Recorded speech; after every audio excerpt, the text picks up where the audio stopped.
view.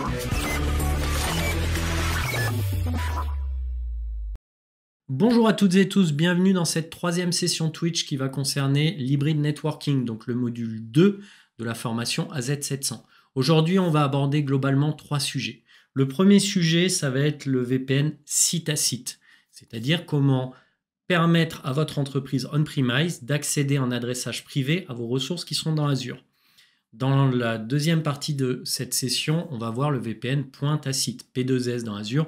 On verra les différentes méthodes pour vous authentifier via le VPN pointe à site et bien entendu les différentes méthodes pour se connecter. Donc on verra qu'on peut utiliser un certificat, on peut utiliser un client lourd, on peut faire du SSTP, du OpenVPN, etc., etc. Et puis on finira par le Virtual WAN. Le Virtual WAN qui est ni plus ni moins qu'une surcouche en mode pass du modèle Hub and Spoke que vous devez connaître. Donc si ça vous dit rien le Hub and Spoke, si ça vous dit rien le Virtual WAN, normalement à la fin de cette session, vous serez en mesure de mieux appréhender ces concepts.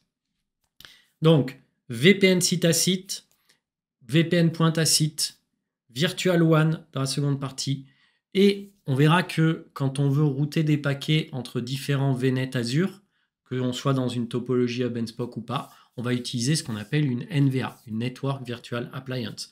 Et on verra que intégré au Virtual WAN, vous avez la possibilité de déployer une NVA, donc un routeur qui va être managé par Microsoft. Et ce routeur, il peut être en provenance de Cisco, de Barracuda ou d'autres sociétés, donc d'autres vendeurs tiers. On va commencer par le concept tout simple de VPN. Donc un VPN, c'est un Virtual Private Network. Qu'est-ce que ça veut dire? Ça veut dire que dans Azure, vous allez avoir des VNet. Dans ces VNet, vous allez avoir des subnets. Et dans ces subnets, vous allez avoir des cartes réseau, qu'on appelle des NIC, si vous vous rappelez. Et dans ces cartes réseau, vous allez avoir des adresses IP privées. Par exemple, ici, je vais avoir une adresse IP privée en 10.0 ou 10.1.0.0.4. Voilà. Alors, désolé pour l'écriture, mais vous me lisez à peu près. Et cette carte réseau, elle va être associée à une machine virtuelle Azure. Une fois qu'on sait tout ça, il peut être intéressant pour l'entreprise d'accéder en adressage privé aux machines virtuelles qui sont disponibles dans Azure. Et pour pouvoir créer cet interco entre mon réseau on-premise et mon réseau Azure, je vais utiliser une connexion VPN. Et cette connexion VPN, elle peut prendre la forme, deux formes possibles, soit du site à site, soit du pointe à site. Et ce qu'on va voir aujourd'hui, c'est justement comment implémenter ce VPN de A à Z. Et là où ça devient intéressant, c'est que chez moi, j'ai une Freebox. J'ai utilisé un routeur Synology qu'on appelle un RT2600AC. Ce routeur Synology, il fait aussi VPN Server. Et j'ai créé une connexion VPN site à site entre chez moi, donc là où j'habite, et mon réseau virtuel Azure, pour pouvoir accéder, par exemple, en adressage privé à mes machines virtuelles Azure. Donc on verra que pour pouvoir déployer une solution VPN dans Azure, il faut respecter un certain nombre d'étapes. Et ces étapes vont me permettre d'avoir une connexion qui est permanente si je choisis du site à site et qui est temporaire si je choisis du pointe à site. Alors pourquoi je vous parle de site à site, pointe à site? Quelle est la différence? On va en parler rapidement. Dans une connexion site à site, vous avez un périphérique VPN on-premise qui est géré par le client et qui a une connexion permanente, en toute logique, vers un VNet Azure et un subnet associé, alors que dans une connexion pointe à site, vous avez un client lourd, en règle générale, qu'on va installer sur le poste de travail de l'utilisateur, et l'utilisateur va pouvoir se connecter à la demande à son réseau distant Azure. Par exemple, il est à l'hôtel, il a un problème sur sa prod, il va lancer son VPN pointe à site sur son poste de travail, mais on est bien d'accord que dès l'instant où le poste de travail est coupé, automatiquement la connexion va se perdre. Donc au final, le pointe à site, ça répond à un besoin plutôt d'utilisateurs nomades qui sont en remote, qui sont à l'hôtel, qui sont en astreinte et qui ont toujours leur poste de travail et qui ont besoin de se connecter de manière ponctuelle à des réseaux distants. Donc aujourd'hui, on va voir vraiment les deux, le VPN pointe à site et le VPN site à site.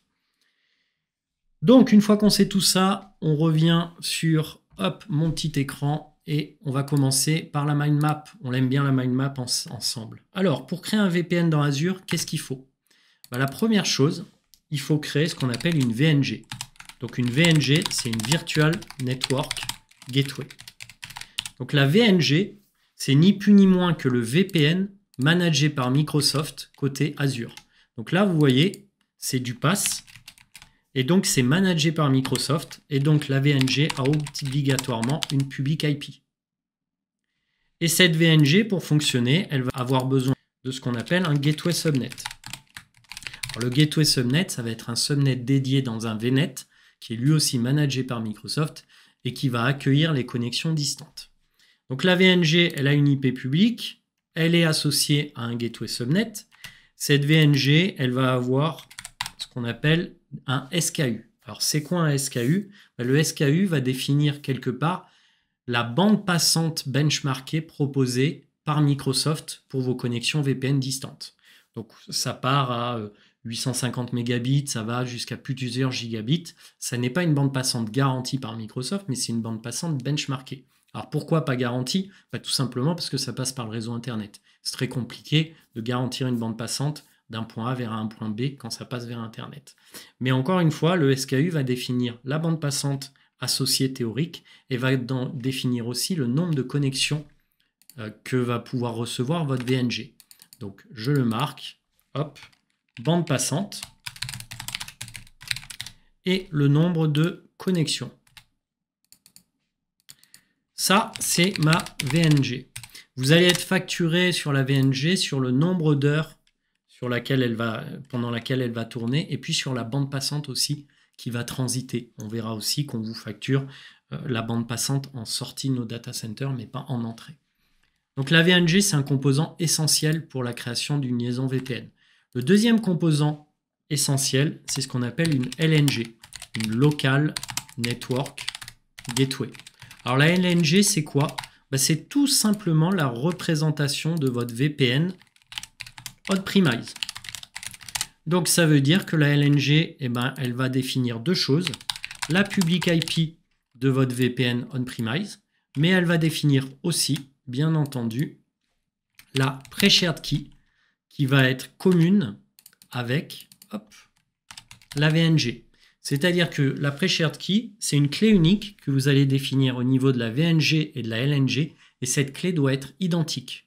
Et elle va être utilisée dans les phases d'authentification pour l'IKEV1, IKEV2, mais ça on le verra un peu plus tard. Le point important, c'est que la LNG, elle va définir aussi les réseaux on-premise qui seront autorisés d'une certaine façon à accéder au réseau Azure. Donc la LNG et la VNG sont deux composants essentiels pour créer une connexion VPN. Le troisième composant, on en a parlé quelque part, c'est qu'il va vous falloir un subnet dédié, qui est le Gateway Subnet, pour accueillir les connexions distantes. Donc je l'ai marqué au niveau de la VNG, mais quelque part, on pourrait dire que c'est un composant essentiel, donc le Gateway Subnet. Alors bien entendu, il y a d'autres manières de créer une connexion VPN site à site ou point à site entre Azure et votre réseau on-premise via l'intermédiaire de sociétés tierces, de partenaires tiers qui sont référencés dans Azure. Mais concrètement, là, on est plutôt dans une logique de je vais utiliser ce que me propose Microsoft en mode PaaS, c'est-à-dire une Virtual Network Gateway. Une fois qu'on sait ça, on va aller voir un peu directement sur les fameux SKU dont je vous parlais tout à l'heure. Donc vous voyez, on a ici un petit tableau qui est plutôt bien fait, proposé par Microsoft, qui va vous fournir en fonction du SKU associé une bande passante plus ou moins grande, par exemple 650 mégabits, ça peut aller jusqu'à 5 gigabits. Et puis vous voyez là, on vous parle d'AZ. Concrètement, AZ, ça veut dire qu'on va pouvoir utiliser les availability zones, les zones de disponibilité, pour redonder ma passerelle VPN côté Azure. Ce qui va me permettre d'avoir un meilleur SLA et de mieux résister à une panne dans un data center d'une région dans laquelle on aurait déployé ma VNG. Donc, concrètement, le SKU d'une VNG est très important puisque ça va vraiment avoir un impact sur la qualité de la connexion, sa disponibilité et le nombre de connexions que vous pouvez associer, puisque vous voyez là, par exemple, par VNet, on peut associer jusqu'à 30 connexions VPN, et puis vous le voyez ici, on a jusqu'à 100 si on est en VPN Gateway 4 AZ. Voilà pour ça. Donc concrètement, je vous ai dit que dans une connexion, une interco entre Azure et vous, vous aviez 3 composants nécessaires. Donc vous avez ce qu'on appelle la VPN Gateway. Alors moi, j'aime pas trop ce nom parce qu'au final, VPN Gateway, dans notre exemple, elle va englober toute passerelle VPN, donc d'un tiers ou celle de Microsoft. Moi, je vous ai dit qu'on allait parler aujourd'hui de la VNG. Donc concrètement ici, je vais plutôt utiliser le mot-clé VNG pour définir la VPN Gateway. Donc la VNG, vous la créez dans Azure et c'est un service PaaS qui a une IP publique et qui est managé par Microsoft. La VNG, pour fonctionner, elle a besoin d'un gateway subnet. Et puis on-premise, ici, vous avez la Local Network Gateway, qui peut être du Fortinet, qui peut être du Synology aussi d'ailleurs, qui peut être du Cisco. Bref, on va voir les différents modèles proposés. Mais concrètement, ici, vous allez pouvoir très simplement avoir un VPN compatible Azure qui est référencé idéalement par Microsoft. Mais s'il ne l'est pas, c'est pas bien grave parce qu'on verra qu'il y a certains paramètres standards que vous pouvez définir même sur une VPN Gateway on-premise qui n'est pas listé dans la liste des périphériques compatibles. Et donc concrètement, en définissant la même pre-shared key à gauche et à droite, vous allez avoir une possibilité de créer une connexion permanente de type site à site, S2S, d'où le nom, entre deux sites distants, mon réseau on-premise et mon réseau Azure. Donc là, concrètement, ça va être un VNet, un subnet qui contiendra des VM.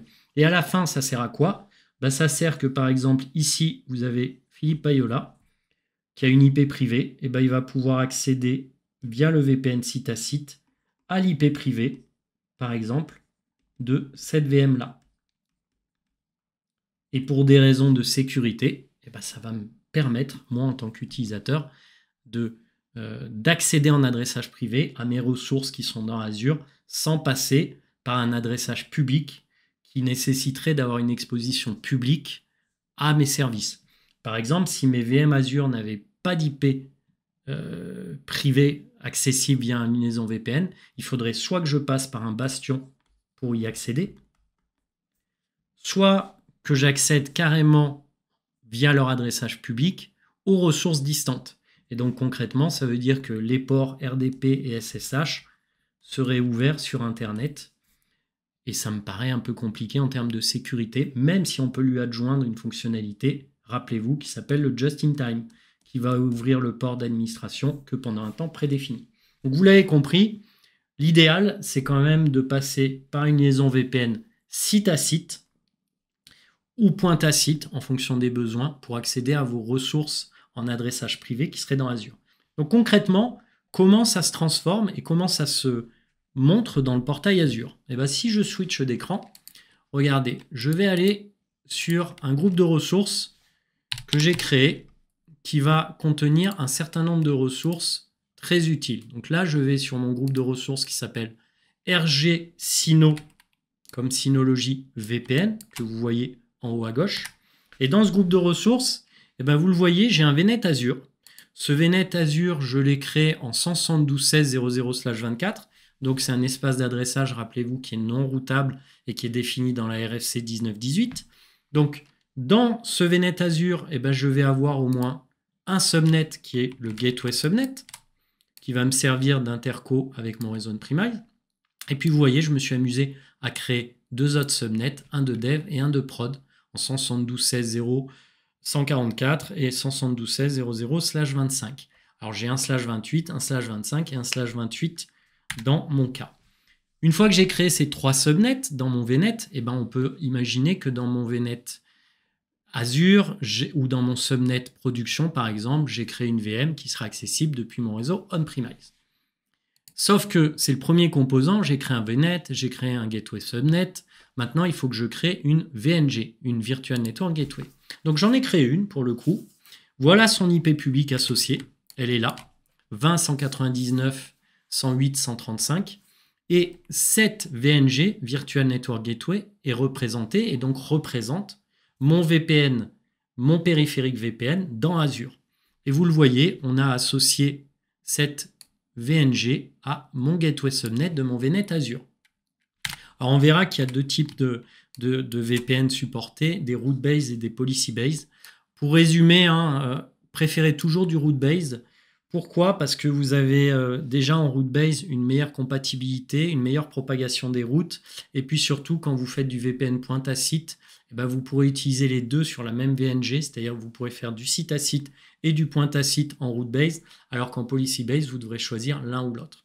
Il y a d'autres différences, mais je vous ai vraiment listé les principales. Donc ici, j'ai mon périphérique VPN site à site managé par Microsoft.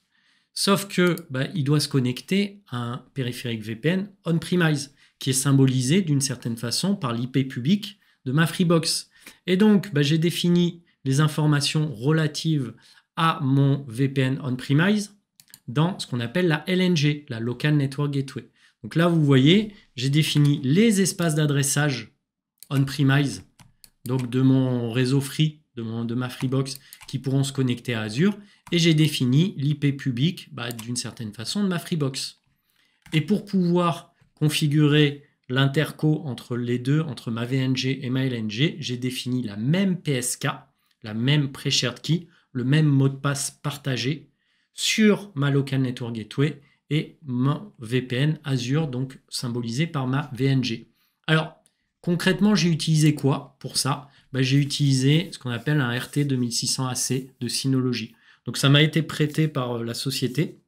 Et donc concrètement, c'est un VPN. Il fait plein de choses, ce RT 2600 AC. Donc il fait du routage. Il fait aussi, il vous permet aussi d'avoir un réseau Wi-Fi dédié dans votre logement, etc. Mais moi, ce qui m'intéressait avec le RT 2600 AC, c'est de l'utiliser comme serveur VPN.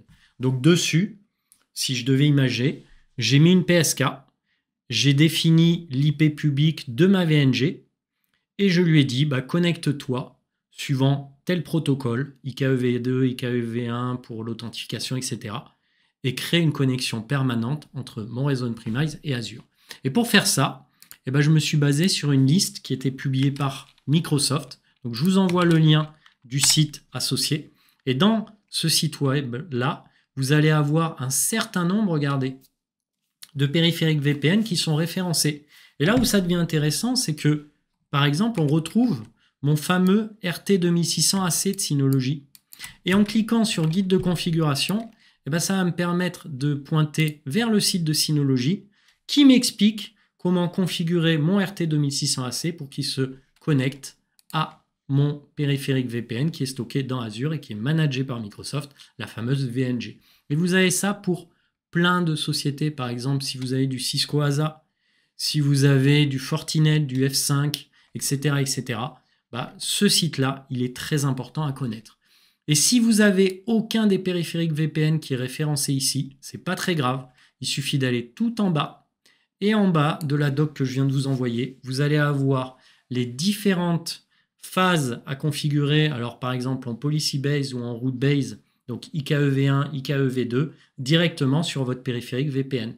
Donc, on va avoir la durée de vie, la fameuse AS, 3600 secondes, 27 000 secondes en fonction du choix que vous faites, policy base, route base, les protocoles de chiffrement qui vont être utilisés, la méthode d'authentification, etc., etc. Donc, vous le voyez, soit vous avez un périphérique VPN qui est listé dans ce que je viens de vous envoyer, soit il ne l'est pas. Et dans ces cas-là, ce n'est pas très grave.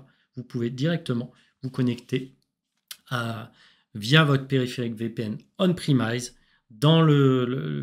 sur la VNG Azure, même si votre Local Network Gateway n'est pas référencé dans ce site-là. Une VPN Gateway peut servir, alors j'ai des questions dans le chat, une VPN Gateway peut servir de Virtual Appliance en lui pointant des UDR, comme ça je ne mets pas d'Azure Firewall par exemple. Alors oui, tu peux le faire en fonction de la NVA que tu as déployée dans Azure. Il y a des NVA qui font et du VPN site à site et qui font aussi du routage entre différents réseaux. Donc ça, oui. Donc voilà, pensez-y, vérifiez en amont que votre périphérique VPN, il est référencé. Moi, chez moi, globalement, j'ai ça. Je vous montre, j'avais fait une petite vidéo d'ailleurs sur le sujet. Mais en gros, je me suis fait un mini data center avec des Synology. Et vous ne le voyez pas, mais ici, là, c'est tout noir. Mais il y a le RT 2600 AC. Voilà.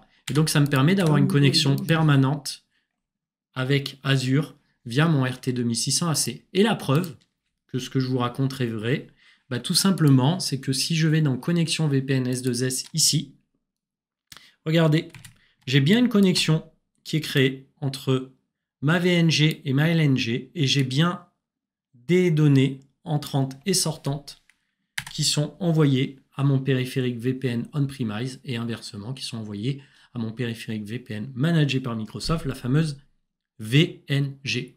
Voilà concrètement ce qu'on peut faire avec Azure en termes de VPN site à site.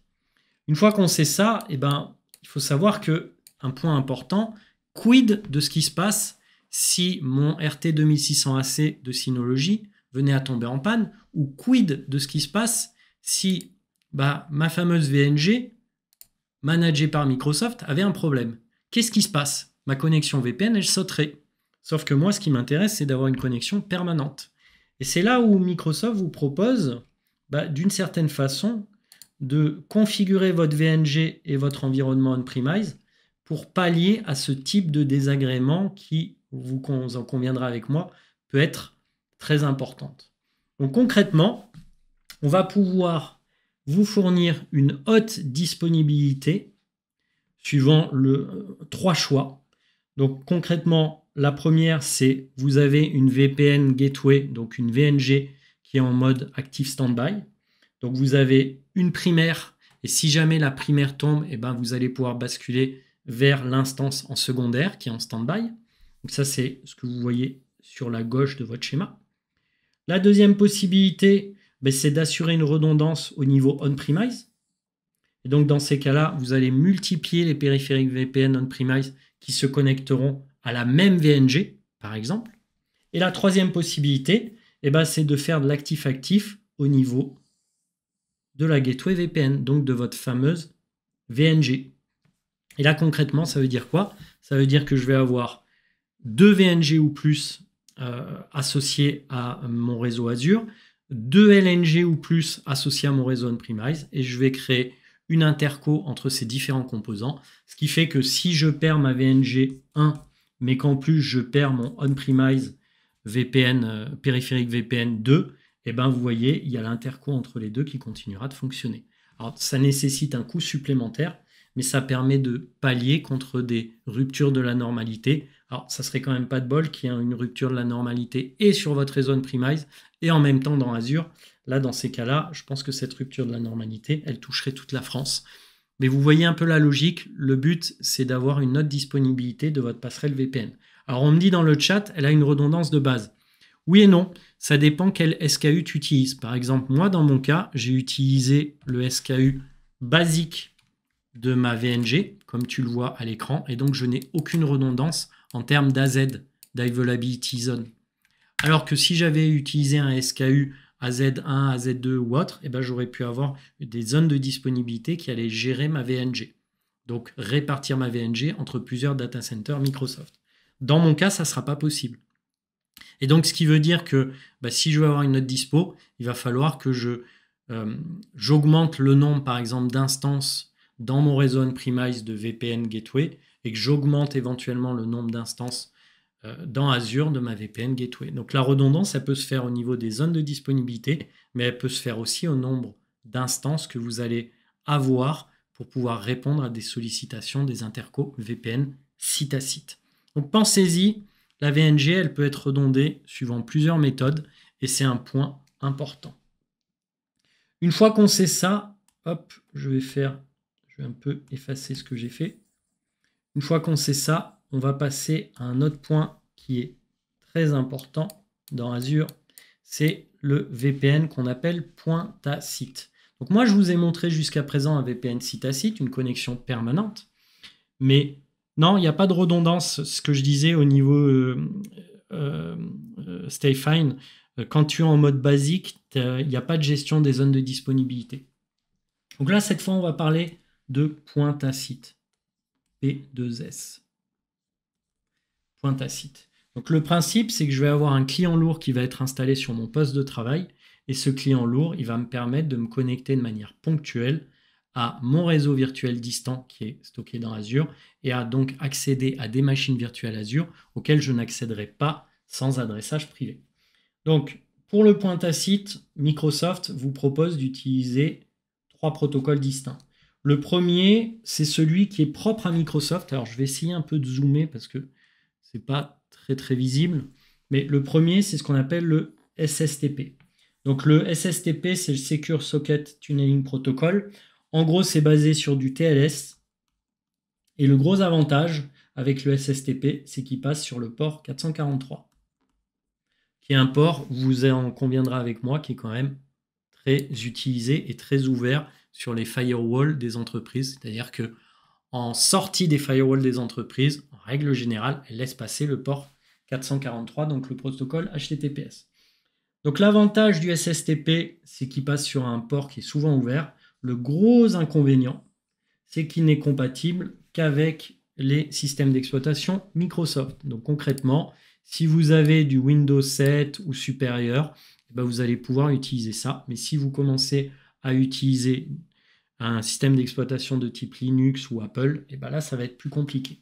Donc, le SSTP, première méthode. Deuxième méthode, vous passez par l'IKE V2. Le truc avec l'IKE V2, c'est que c'est un peu plus compatible, mais ça va être surtout utilisé, par exemple, pour tout ce qui est macOS et tout ce qui est Android. Alors, c'est pas mal l'IKE V2, mais concrètement, si vous voulez vraiment avoir une connexion VPN site à site qui est compatible avec un large panel de sociétés et donc de périphériques, vous allez plutôt utiliser ce qu'on appelle du OpenVPN. Et l'avantage de l'OpenVPN, c'est que lui aussi, il fait du SSL TLS. Mais en plus de ça, il part sur le port 443 en outbound. Donc, ce qui va nous permettre de toucher des périphériques VPN de type Android, de type macOS, de type Windows, de type Linux, etc., etc. Donc, si vous voulez une interopérabilité avec le maximum de systèmes d'exploitation et de périphériques qui vont gérer ce type de connexion VPN, choisissez encore une fois l'OpenVPN. Donc on l'a vu, le point tacite va nécessiter en règle générale d'installer un client lourd sur le poste de travail de l'utilisateur. Si je retourne sur ma fameuse Virtual Network Gateway, vous le voyez juste à gauche, vous avez la possibilité ici de faire ce qu'on appelle du point tacite. Et là, vous faites un Configure Now, et là c'est parti. Vous allez pouvoir à la fin télécharger un client VPN sur votre poste de travail qui va vous permettre de vous connecter en fonction d'une action manuelle à Azure. Donc là, c'est intéressant parce que vous voyez, on vous propose de vous connecter via un certificat. Alors, on va voir ce que ça signifie parce que justement, je voulais vous parler des différentes méthodes de connexion de type VPN point tacite à disposition de nos clients. Donc, c'est représenté, on va dire, un peu sur ce schéma-là. Hop, je dézoome.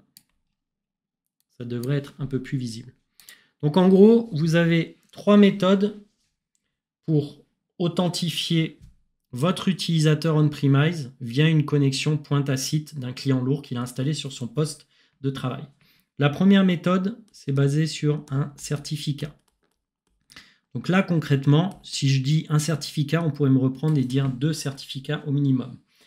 En gros, vous allez installer un certificat sur le poste client. Donc imaginez ici, j'ai mon poste client. Je vais installer un certificat dessus. Alors ce certificat, il peut être pour le coup soit trusté, soit auto-signé. Et vous allez utiliser, s'il est trusté, un root certificate que vous allez aussi importer dans Azure. Donc ici, en gros, dans Azure, vous allez avoir un root certificate.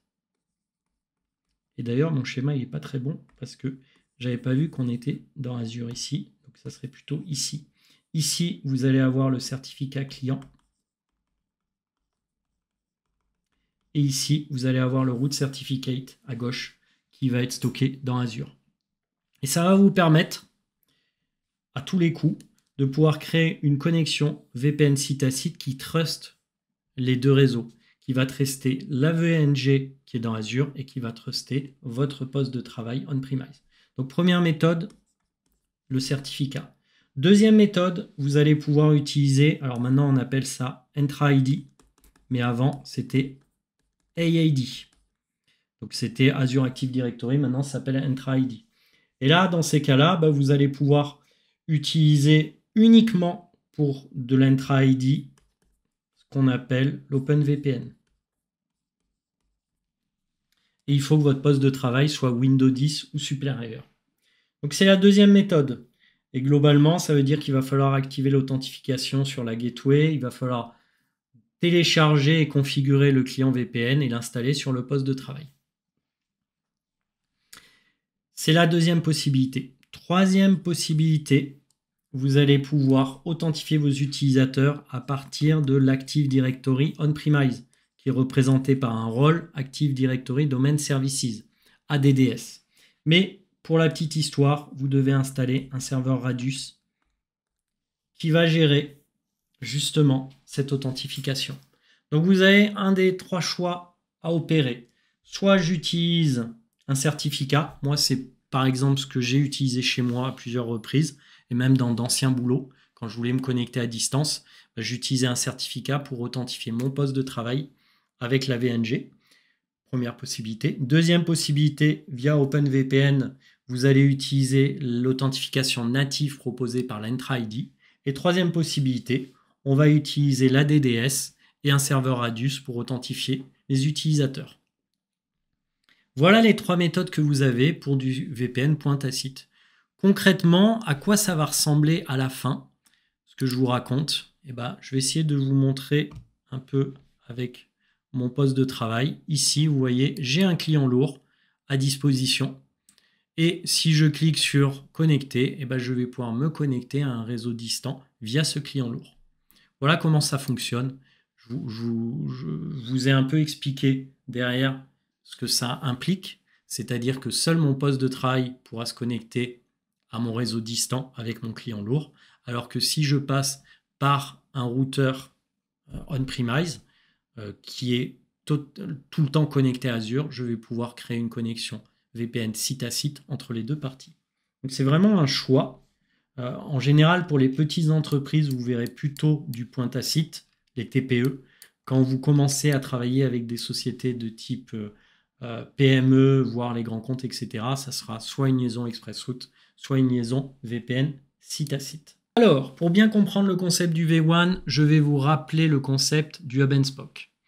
Dans une topologie Hub and Spoke, qui est conseillée par Microsoft, AWS, GCP ou autre, ce n'est pas que Microsoft qui propose ce type de topologie. Dans une topologie Hub and Spoke, vous avez le hub qui va contenir tous les périphériques réseau. Donc, on va avoir la Virtual Network Gateway, on va avoir la NVA.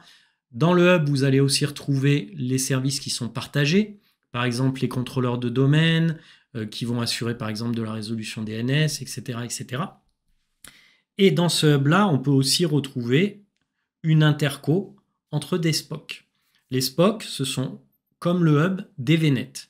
Et les SPOC, on va avoir un SPOC dédié à une application, un SPOC dédié à un environnement, par exemple la production.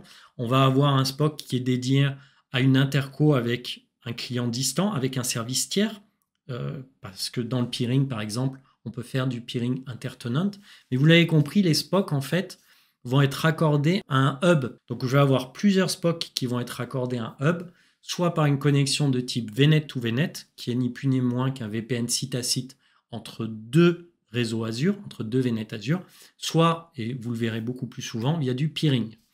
Donc concrètement, le hub, c'est la porte d'entrée et la porte de sortie à vos connexions vers Azure ou depuis Azure.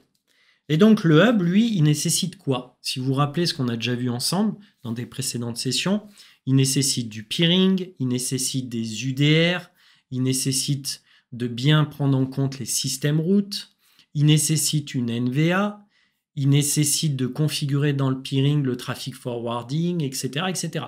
Donc en fait, un Hub and Spoke, ça nécessite de mettre en place une infrastructure réseau robuste, mais qu'on va devoir maintenir dans le temps. C'est-à-dire, on va devoir mettre des NSG. Ces NSG vont filtrer les protocoles entre les différents subnets des différents VNets. On va mettre une NVA qui va router les paquets entre les différents VNets pirés. Bref, vous le voyez, ça nécessite des actions. C'est là où rentre en jeu ce qu'on appelle le Virtual WAN. Si je devais résumer le Virtual WAN, eh ben, c'est ni plus ni moins qu'une surcouche en mode pass à du hub and spoke. En français, ça veut dire quoi? Ça veut dire que dans une seule et même interface, vous allez pouvoir gérer votre hub, vos SPOC, vos routes, donc vos UDR. Vous allez pouvoir gérer votre NVA. Tout ça dans une vue unifiée et qui est une surcouche qui est managée par Microsoft. Donc concrètement, le Virtual WAN, ça va vous permettre de diminuer les actes d'administration pour gérer vos réseaux et votre topologie hub and spoke. Mais en plus de ça, le Virtual WAN, il va être embarqué avec ce qu'on appelle un Virtual WAN Hub, un VHub, je vais l'appeler. Et ce VHub, lui, il va gérer toutes les intercos dans une seule et même interface. Et les intercos, elles peuvent être soit dans Azure, soit distantes. C'est-à-dire que concrètement, depuis le VHub, vous allez pouvoir créer des circuits ExpressRoute qui vont lui être accordés. Vous allez pouvoir utiliser des VPN site à site, des VPN point à site, qui vont se connecter au VHub, qui lui-même sera connecté aux SPOC, qui sont représentés dans mon schéma par les VNets que vous voyez ici. Et là où ça devient intéressant, c'est que vous allez pouvoir avoir plusieurs VHubs, chacun dans une région différente. Donc là, j'ai un VHub dans la région 1 et un VHub dans la région 2. Et vous allez pouvoir créer une interco, une sorte de peering entre les VHubs, ce qui va permettre aux VNet du VHub que vous voyez à droite d'accéder au VNet du VHub que vous voyez à gauche. Et bien entendu, vous allez pouvoir créer une interco entre les SPOC, donc les fameux VNet que vous voyez tout en haut sous forme de nuage, et vos réseaux on-premise via du VPN site à site, point à site, encore une fois, ou bien entendu liaison ExpressRoute. Et tout ça sous format managé. C'est ça qui est intéressant avec le Virtual WAN. Donc pour la démo, je me suis permis, hop, ici, au préalable, de créer un petit ressource group nommé RGDemo ATT, vous commencez à le connaître, et dedans, j'ai créé le composant Virtual WAN en North Europe. Vous voyez, il est ici.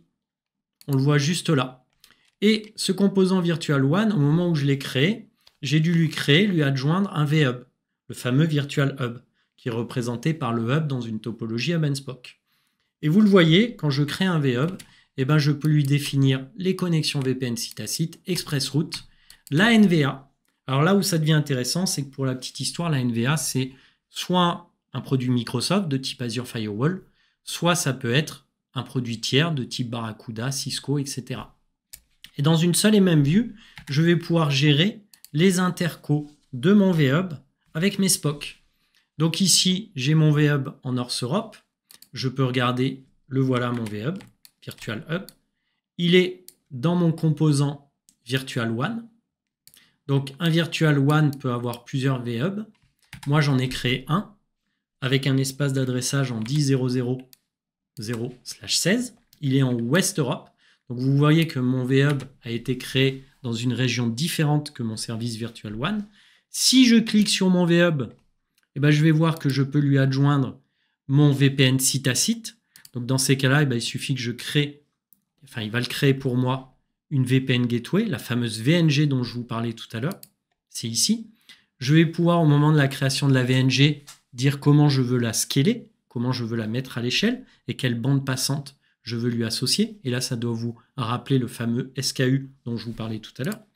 Je vais pouvoir lui adjoindre à mon VHub en même temps, hein, bien entendu, ça ne s'exclut pas, mais bien entendu, une ExpressRoute. Je vais pouvoir aussi créer des intercos VPN point à site avec mon réseau on-premise pour que mes utilisateurs puissent se connecter à distance. Et en fait, tout ce que je vous montre là, c'est tout bête, hein, mais vous pouvez le faire dans la même vue et dans la même interface. Vous n'avez pas besoin de basculer entre une LNG, une VNG, une PSK, un serveur Radius, blablabla. En fait, tout est configurable au même endroit. Encore une fois, c'est une surcouche, le Virtual WAN. Ça n'a pas réinventé la poudre, mais ça a mis une surcouche à ce qui était existant et qui était beaucoup plus long à manager par Microsoft. Vous avez quand même des fonctionnalités hyper intéressantes en plus. Par exemple, ici, dans Route Table, je vais pouvoir, dans une seule et même vue, gérer toutes mes routes associées à mon VHub. Alors que dans la réalité, quand je suis dans une topologie Hub and Spoke sans Virtual One, il faut que j'aille sur chaque UDR, qu'on appelle des route tables dans Azure, que je les configure et qu'à chaque fois que j'ai besoin de créer une nouvelle route, j'aille dans chaque UDR, etc. Là, je vais avoir tout dans une seule et même vue. On va pouvoir lui adjoindre donc une Network Virtual Appliance qui va assurer, bien entendu, le routage, le filtrage entre les différents VHub et leur SPOC. Et donc, pour créer la Virtual Network Appliance, la NVA, je clique tout simplement sur le bouton et là, je vais choisir quelle NVA je peux utiliser. Fortinet, VMware, Barracuda, etc. Alors ça, c'est la première méthode. Mais ou alors, vous pouvez aller très bien dans la Marketplace Azure. Ici, vous allez taper Network Virtual Appliance. Et pour la petite histoire, quand vous voyez une NVA qui est listée en tant qu'Azure Application, vous voyez, comme celle-ci ou celle-ci, ça veut dire qu'elles sont compatibles avec du SD-WAN. Donc là, par exemple, je prends ma Cisco SD-WAN for Azure Virtual WAN, je fais un Create, et au moment de la création de ma NVA, qui va être managée par Microsoft, donc là, il faut bien vous rendre compte que ce n'est pas une VM que je déploie. Ce n'est pas du tout une VM, c'est concrètement une NVA, donc un routeur, proposé par un éditeur, en l'occurrence Cisco, mais qui est managé par Microsoft. Donc il y a une surcouche. On n'est plus dans le mode VM, on est vraiment dans le full service pass. Et là, je choisis par exemple West Europe, pourquoi pas. Je nomme ma Virtual WAN, je vais l'appeler Cisco NVA. Et regardez, en faisant un Next, là, je vais pouvoir choisir mon Azure Virtual WAN.